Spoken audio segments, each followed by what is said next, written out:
Week 3 na ng ating Daily Baccarat Challenge. Recap lang, week 1, week 2, medyo binenas tayo at nagawa natin ng challenge. At ngayon simulan na natin, day 15, tumaya na agad tayo sa player at ayun, palido. Nagtaas na rin pala ako dito ng bet size, 250 na tayo. Galing tayo sa 50 to 100 and now 250. So ngayon for day 16, ang una nating taya is banker. Dahil parang humahaba na itong banker at ayun na nga, paldo.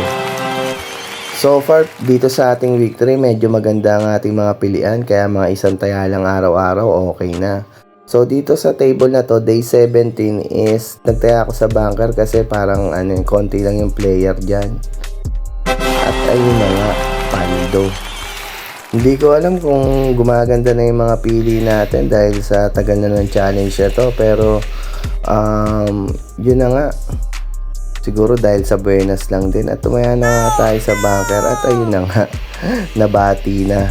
So mablay na ang una natin taya. So pagkatapos niyan, lumipat ako ng ibang table, pero binalikan ko rin siya pa rin yung table na yon. Gumanda pa rin yung regla, kita nyo naman yung banker na yun. At ayun, paldo. So for day 18, profit tayo isang tama, isang mali. So kailangan pa natin ng isang tama para makomplete yung challenge natin. So yan, di natin titigilan yung banker na yun dahil sa dami ng banker at ayun na nga, paldo. Pansin nyo ba, last week ang paborito natin tayo is puro jumping, pero this week puro umahabang regla ang gusto natin. At ayun na nga, paldo. Day 20 na ng ating challenge. Tingnan nyo naman ito, 2x2 yung mga sumunod. So kaya tumaya tayo sa banker. At ayun, nalanganin na tayo 7. At ayun na nga, talo tayo sa una nating bet sa day 20. At dito, lumipat ako ng table at tumaya ako sa banker. Kasi nga single player yan. At ayun, paldo.